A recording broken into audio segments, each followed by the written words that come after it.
we're very happy that at this particular air show here, AirVenture 2009, our very good friends at Aviators Hotline, aviatorshotline.com, are supporting us in the mall and helping us produce this video today. You can find all kinds of airplanes for sale and information at aviatorshotline.com.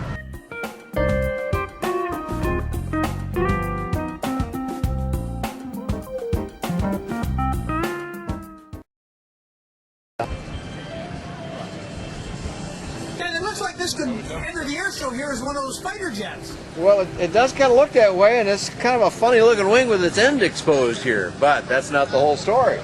This is a double folding wing, the only one we've got like that in the marketplace that I'm aware of, and that's going to give you some unusual features. When the outer half folds back up like you see it here, it also folds up one more time, makes an 8-foot wide package, which means it's legally trailerable down the road, but also, of course, gives you lots of room inside a hangar, so you can store more of them, pay a little less for it, all good things. If a lot of people are interested in folding wings, this has one of the most unique folding wings we've got in the entire LSA marketplace. Now, what's this airplane called? This is called the Vampire. It's not a new airplane. It's been around a long time, but it sort of took a detour for a while, got involved with military applications, actually, and now has come back better and bigger than ever. In fact, big is an operative word here. Come on in, let's have a look at the airplane inside. I'm just going to plop myself down here, but we're going to go look again at that too, because right now it looks a little narrow here. That's not going to be the case in the future. Your seat's coming up. You still got in there quite comfortably. This is pretty easy to get in. But I could see it be a little tight in here, and they fixed that. We're going to go look at that in a minute. But once you're in here, look at this big wide cockpit, 50 inches wide. That's about more than a foot wider than a Cessna 172, one of our benchmark airplanes. And this has got a lot of room for even big guys in it. Also, a really nice interior finish to it. Lots of room in here, lots of panel space available. And you can see here, we've even got cup holders in this one. And they just pop away very nicely into the panel here, which I don't seem to be able to do, but we'll work on that. We've got analog gauges, but we've also got GPS instrumentation in the center, and I'm sure you can load this up any way you choose. But a lot of pilots are going to like it just the way it looks.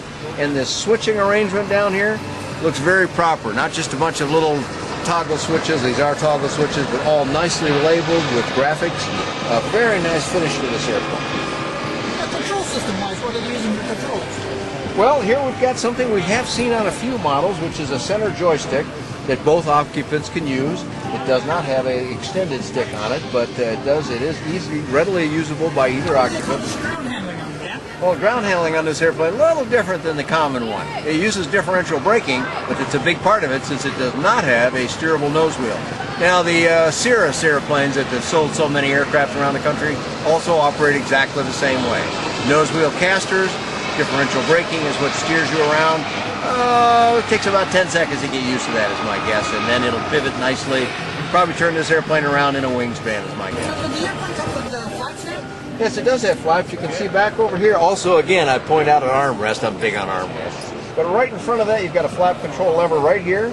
And right forward of that, in front of the joystick here, I'll pull the joystick back. Here's our trim control, electric trim. And, of course, your fuel controls right up here on the panel. And I like this feature, too, ignition switches that are guarded. So you don't inadvertently, in a bumpy air situation, turn the engine off on yourself.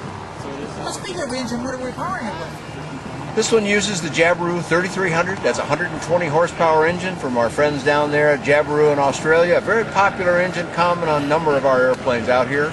And a lot of GA pilots like it because it has an RPM range that they're more used to than the higher numbers from the Rotax. What kind of performance do we get with that engine? Well, one of the notable performance things that you get out of 120 horsepower on an airplane like this is climb rate. This one's going to do 1,000 feet a minute or better. But it'll also cruise along at very close to the 120 knot maximum and stalls at the minimum 45 knot number thanks to those nice Fowler flaps that are actuated right here. Fowler flaps are ones that allow a little bit of airflow through, means they operate at lower speeds and are highly efficient. This is one of the first ones I think we've done that's got a quick tail on it too. I think it's actually the only one in the LSA marketplace of nearly 100 models, of which this will soon join that crowd. The Vampire has always been designed with the twin boom, twin vertical, and elevator and horizontal surface in the middle.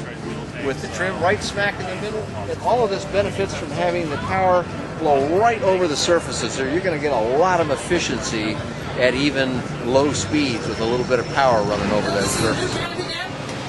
This is a whole new pod. This is actually a production pod now, but the difference here we noted when I got into the other flying model that they've got here, it was easy to get in, but it would have been a little tighter to bring your legs in behind you. Some of us that are a little less flexible will enjoy this arrangement, which I'm going to demonstrate. And this is, by the way, also at the right height. This is not just a mock-up for sitting in, but it's at the actual height of the finished version. So talk about being easy. Even people that are a little less flexible, sit down, bring your leg in. I didn't even have to use any help for that. So here we've got, again, that big wide cabin. Of course, this is a mock-up without all the glass still in it, but imagining the other one and now imagining this easier entry and the low seating to it, this is going to be beautiful. And I can tell right here, gobs of visibility out of this airplane. So if somebody want to get more information, is there a website they can get it on? The company does have a website. It's called VampireLSA.com. Vampire is VAMPIRE followed by LSA.com.